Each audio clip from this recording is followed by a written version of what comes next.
ಫಲಾನುಭವಿ ಜೊತೆ ಮನೆ ಬೇಕು ಅಂದ್ರೆ ಲಂಚ ಕೊಡಬೇಕು ಅನ್ನೋ ಅರ್ಥದಲ್ಲಿ ಆಡಿಯೋ ವೈರಲ್ ಆಗಿದೆ ಸರ್. ನಾಗಠಾಣ ಶಾಸಕರು ಎರಡೂ ವಿಚಾರ ಈಗಾಗಲೇ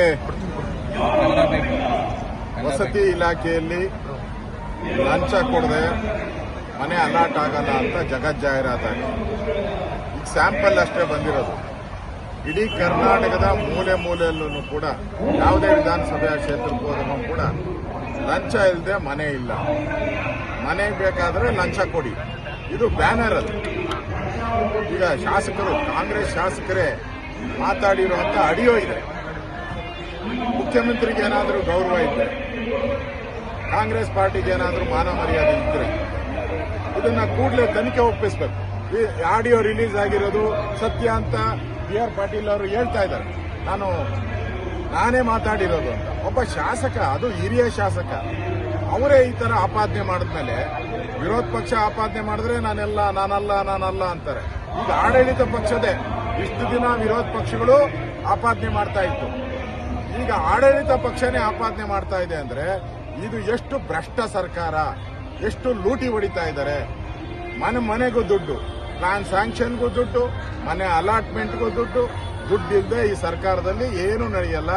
60% ಒಂದು ನಯಾ ಪೈಸನೂ ಕಡಿಮೆ ಇಲ್ಲ. 60% ಕಮಿಷನ್ ಇಲ್ಲದೆ ಯಾವುದೇ ಕೆಲಸ, ಯಾವುದೇ ಆಫೀಸಲ್ಲಿ ಏನು ನಡೆಯಲ್ಲ. ಆ ಪರಿಸ್ಥಿತಿಗೆ ಇವತ್ತು ತಂದಿದ್ದಾರೆ ಸಿದ್ದರಾಮಯ್ಯ. ಸ್ಲೀಪಿಂಗ್ ಸಿದ್ದರಾಮಯ್ಯ, ನಿದ್ದೆ ಮಾಡೋ ಸಿದ್ದರಾಮಯ್ಯ. ಯಾವುದ್ರ ಕಡೆ ಗಮನ ಕೊಡ್ತಾ ಇಲ್ಲ. ಬರೀ ಆಪಾದನೆ, ಕೇಂದ್ರ ಸರ್ಕಾರದ ಆಪಾದನೆ ಬಿಟ್ಟರೆ ಇನ್ನೇನು ಅವ್ರು ಮಾಡ್ತಾ ಇಲ್ಲ. HK ಪಾಟೀಲ್ ಸಿದ್ದರಾಮಯ್ಯ ಅವರಿಗೆ ಪತ್ರ ಬರೆದವ್ರೆ. ಗಣಿ ಅಕ್ರಮಗಳಲ್ಲಿ 92% ತನಿಖೆ ಆಗ್ತಾ ಇಲ್ಲ ಅನ್ನುವಂತ ಅಸಮಾಧಾನ ವ್ಯಕ್ತಪಡಿಸ್ತಾ ಇದ್ದಾರೆ. ವಿಶೇಷ ತನಿಖಾ ತಂಡ ರಚನೆ ಮಾಡಿ. ಈಗ ಗಣಿಯಲ್ಲೇನೂ ಕೂಡ ಲೂಟಿ ಮಾಡ್ತಾ ಇದಾರಲ್ಲ. ಈ ಸರ್ಕಾರ ಬಂದ ಮೇಲೆ ಗಣಿ ಇಲಾಖೆಯಲ್ಲೂ ಕೂಡ ಲೂಟಿ ಮಾಡ್ತಾ ಇದ್ದಾರೆ. ಅಲ್ಲೂ ಹಣ ವಸೂಲಿ ಮಾಡ್ತಾ ಇದ್ದಾರೆ.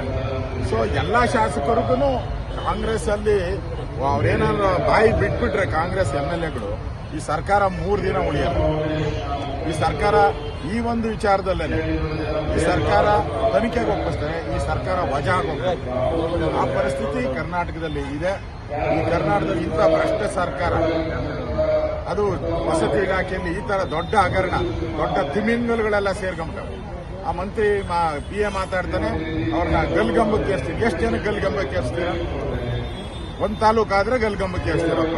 ಇರೋ 224 ಕ್ಷೇತ್ರದಲ್ಲೂ ಇದೇ ಭ್ರಷ್ಟಾಚಾರ. ಹಾಗಾದ್ರೆ 224 ಕಡೆನೂ ಗಲ್ಗಂಬಕ್ಕೆ ಏರಿಸ್ತೀರಾ ನೀವು? ನಾಟಕ. ಸುಮ್ಮನೆ MLAಗಳನ್ನ ಸಮಾಧಾನ ಮಾಡಕ್ಕೆ ಗಲ್ಗಾಗ್ತೀನಿ, ಶಿಕ್ಷೆ ಕೊಡ್ತೀನಿ ಅಂತ. ಇದು ಬೋಗಸ್. ನ್ಯಾಯಾಂಗ ತನಿಖೆ ಆಗಬೇಕು. ಇಲ್ಲ ಇವರು CBIಗಂತೂ ಕೊಡಲ್ಲ. ಅಟ್ಲೀಸ್ಟ್ ಜಡ್ಜ್ ಮುಖಾಂತರ ನ್ಯಾಯಾಂಗ ತನಿಖೆ ಮಾಡಲಿ. ಇಲ್ಲಿ ಬಡವರು ಕೊಡೋ ಮನೆ, ಯಾರೋ ಸಾಹುಕಾರ ಕೊಡೋ ಮನೆ ಅಲ್ಲ. ಬಡವರು ಆ ಜೀವನ ಮಾಡುವಂತ ಬಡವರ ಹತ್ರನೇ ಲೂಟಿ ಹೊಡಿತಾ ಇದೆ ಅಂದ್ರೆ ಸುಲಿಗೆ, ಇದು ಬಡವರ ಸುಲಿಗೆ ಮಾಡುವಂತ ಸರ್ಕಾರ.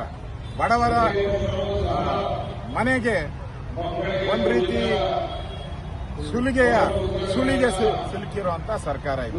ಅದರಿಂದ ಈ ಬಡವರನ್ನ ಲೂಟಿ ಮಾಡ್ತಾ ಇರೋ ಸರ್ಕಾರ ತೊಲಗಬೇಕು ಅನ್ನೋದು ಕರ್ನಾಟಕದ ಜನರ ಬಯಕೆ. ಜಮೀರ್ ಅಹಮದ್ ಅವರು